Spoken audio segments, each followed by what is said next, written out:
Yes. I think I'll start off with a statement that when I was being interviewed at Calvary Church, Pittsburgh, the telephone into the stage of the interview process, and someone on the committee said, Dr. Lewis, this is a mostly white parish. Do you think you can adjust? And I said, that is an improper question. I said, can you adjust to me? I said, the bottom line is, is that in this society, the last time I looked, the white man is still in charge.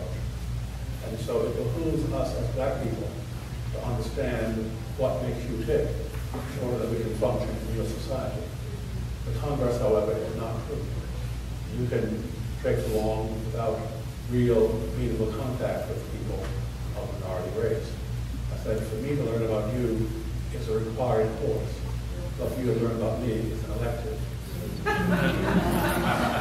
And they went on to the next question. I say that as a direct answer to Stephanie's question, is that it's funny they should ask if we could function there in as much as we had exactly the same education as they did in the same seminaries. And because my grandfather always told me I had to do better to get as far, we also excelled at what we did. And there was no differentiation or no specialization in terms of preparation. I was at Berkeley Divinity School at Yale, and there was a local parish in St. Luke's, one of the oldest black parishes, 1840-something. And all my white liberal classmates used to flock to do the field work there. So I said, well, I'm not going. First of all, there's no room. Secondly, that's nothing new to me. I came from a black city parish, and I'll probably go to one. So why don't I go to the suburb that you have abandoned and learn something there? So I went to St. Andrews in Long Meadow, Massachusetts, a veteran community in Springfield, and ministered there for 2 years.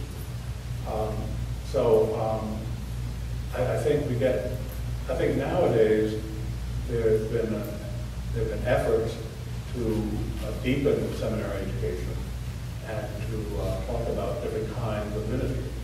But in my day, there weren't at least officially different kinds of ministry. Everybody was led to believe that he, and there was only one she in my class at the time, would kind of inherit a going concern. You would be the second or third on a thriving staff. You had sextons and altar guild choir, everybody doing their thing. And if you would just preach a 3-point sermon with some intelligence on Sunday, you're home free. And there was a sense of maintenance more than mission. And now that's because we were not in the evangelism business in the Episcopal Church because we thought it was a necessary activity.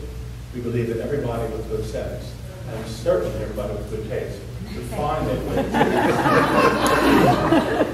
And then it wasn't until things began to go awry that people began to beat a path to the doors, but there were the exit doors.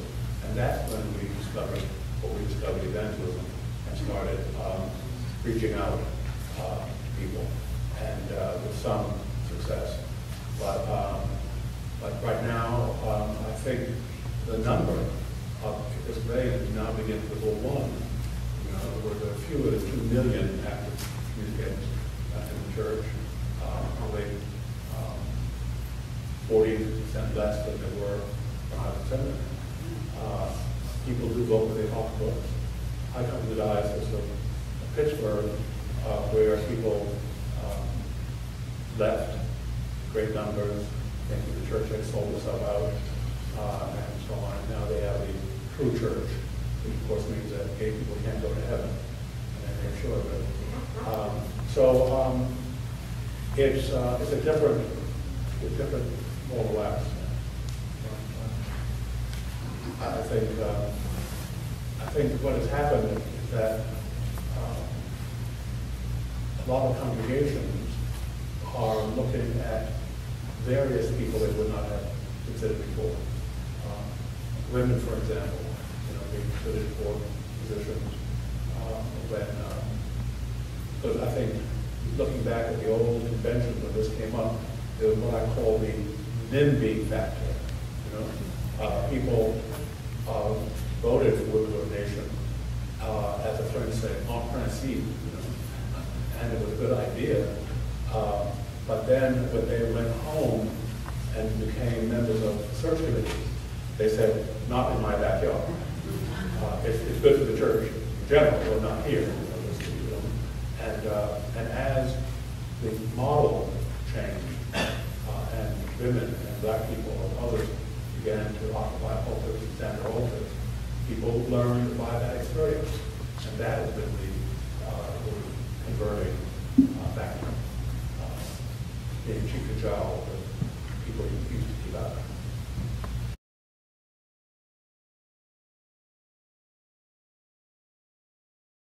I think before the different modes of worship, I think it is true that black congregations historically have had a different agenda, which may or may not have represented itself in worship. And that agenda was empowerment. And that agenda was instilling in black people, and this is a cross-denominational one, a sense of self-worth, which they didn't receive elsewhere. Cardinal Taylor, who was a great preacher and pastor of a big Baptist church in Brooklyn, was a neighbor to us, 2 blocks away at St. Philip's.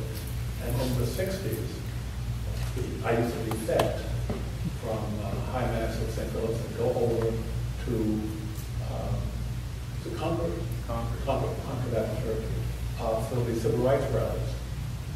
My wife, then fiance, well then girlfriend, but we used to go and listen to these inspiring talks. And it occurred to me, probably years later when I understand, that the civil rights movement could only have taken place in the church. Because it gave a theological rationale for belonging. And so how it played itself out in worship, I used to say that if the little church in Mississippi didn't tell Leontine Price she could sing, no one else would have. We learned leadership in the black church, and we learned that we could be leaders in the black church, and that was not an option if we were going down the street to the white church. It just wasn't in their agenda. Their whole business was, it's so good to have you here and to welcome you into what we normally do, but not recognizing what was important. And so there is a sense in which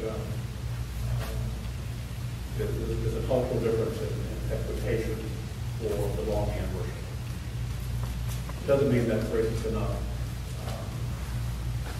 all worship together. It doesn't mean that we don't have things in common. But historically, it's certainly true that black Christianity, Baptist, you name it, wouldn't be where we are today had we not been a black church. But you think that's still the case today? I think, well, in as much as racism isn't dead, and boys are being shot on the street, and basic civil rights are being denied. That's the thing that makes me weak. And one of the reasons I'm staunchly against the death penalty is I read about black men who have been in jail for 20 or 30 years on trumped up charges. And then finally, the DNA evidence or the confession of a corrupt DA or something frees them, which is a good thing, but you say that's 20 or 30 years of your life just wiped out.